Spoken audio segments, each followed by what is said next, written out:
दुग्गल जी हमारे साथ हैं। सुनीता जी, अगर इस सीट की बात करें जहां से आप प्रत्याशी सिरसा से, कभी भी गढ़ नहीं रहा बीजेपी का, खाता भी नहीं खोला, गढ़ एनएलओ करा, दूसरी पार्टियों करा, तो ऐसे में कितनी बड़ी चुनौती कमल का फूल खिलाने की आपके सामने? देखिए, ऐसा है कि पिछले 5 सालों में माननीय प्रधानमंत्री श्री नरेंद्र मोदी जी ने जो भी काम केंद्र में किए हैं और माननीय मुख्यमंत्री श्री मनोहर लाल जी ने जो हरियाणा में किए हैं, हमें उसका बहुत फायदा मिल रहा है।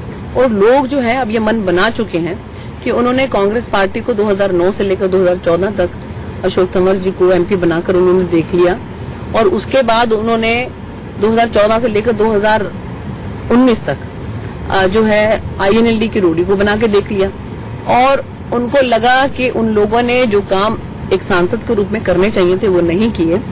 तो मुझे लग रहा है कि अब की बार जो है वो जबरदस्त मोदी जी की सुनामी आई हुई है, और मोदी जी के कामों को देखते हुए, उनके कामों से संतुष्ट होते हुए, और मुख्यमंत्री श्री मनोहर लाल जी के पारदर्शिता के साथ जो प्रशासन चला रहे हैं वो, उसके साथ भ्रष्टाचार मुक्त जो सरकार दी है, और उसके साथ साथ जो नौकरियों में बिना किसी आप ये कहें कि खर्ची के, पर्ची के और सिफारिश के, बिना किसी पैसे के, और जिस तरह से नौकरियां ईमानदारी से लोगों को मिल रही हैं, तो बहुत लोगों में इस बात को देखकर रुझान है और बहुत जबरदस्त उत्साह है।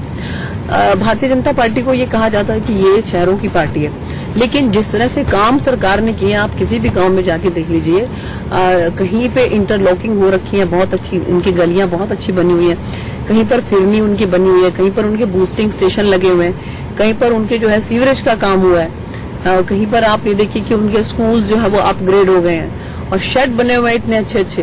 तो बड़ा खुश है वो इस बात को देखकर कि काम बहुत अच्छे हो रहे हैं। और कमाल की बात ये है कि कई जगह तो हमारा, देखिए सिरसा में हमारा एमपी का खाता नहीं खुला है, हमारे एमएलए भी पूरे सिरसा जिले में 5 में से एक भी एमएलए हमारे पास नहीं था, और कई गांव में तो सरपंच भी जो है वो दूसरी पार्टियों के हैं। लेकिन इवन देन अगर गांव में काम हो रहे हैं तो लोग अब जो है वो सोचने पे मजबूर हैं, और वो अब मन बना चुके हैं कि हमें ऐसी सरकार चाहिए कि जो ईमानदारी के साथ काम करे, और इसलिए पूरा मन बना चुके हैं कि अब की बार सिरसा में कमल का फूल जरूर खिलेगा। लेकिन आपके अपोजिशन वाले ये भी आरोप लगा रहे हैं कि पूरी पार्टी को कोई भी स्थानीय उम्मीदवार नहीं मिला, आपके ऊपर भारी होने का आरोप है।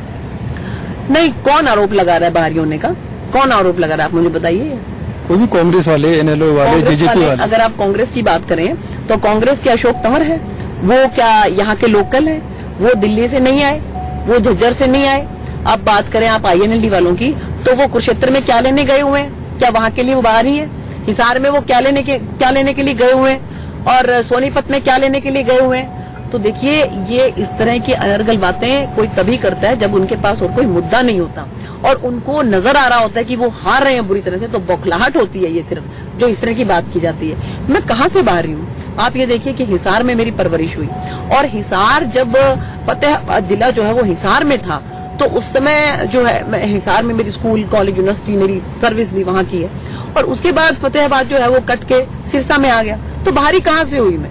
और मेरा घर है फतेहाबाद में सेक्टर 3 में, और सिरसा में मेरा घर है सेक्टर 20 में। बाहरी कहाँ से हुई? मुझे पता तो लगे कि बाहरी का इनका जो है वो कहने का मतलब क्या है बाहरी। एक और आरोप लगता है कि विकास के नाम की आप बात करते हो, अभी आपने विकास के तमाम काम गिनाए, लेकिन जब विकास की बात है तो मोदी के नाम पर वोट क्यों, विकास के नाम पर ही वोट क्यों नहीं मांगा जाता? देखिए, मोदी जो है वो कोई एक सिंपल इंसान नहीं है, वो भारतीय जनता पार्टी की सरकार के प्रधानमंत्री हैं, देश की सबसे बड़ी, जो दुनिया का सबसे बड़ा लोकतंत्र है, उसके मुखिया है वो। और उन्होंने प्रधानमंत्री पद पे रहते हुए जिस तरह के काम किए हैं, विकास के काम किए हैं, जिस तरह के जन भावनाओं को देखते हुए जनमानस के लिए जो काम किए हैं, हम लोग उसी को जनता के सामने लेके जाते हैं। हम सिर्फ मोदी जी को लेकर नहीं जाते हैं, मोदी जी के द्वारा किए गए कामों को लेकर जाते हैं, और इसलिए हम कह सकते हैं कि हम विकास को लेकर जाते हैं। और इसी तरह से हम माननीय मुख्यमंत्री श्री मनोहर लाल जी ने, जिन्होंने बिना किसी भेदभाव के, हमारे यहाँ से एमएलए है या नहीं है, यहाँ पर जो है हमारा सांसद है कि नहीं है, फिर भी बिना भेदभाव के करोड़ों रुपए की सौगात जो है वो हर विधानसभा को दी है।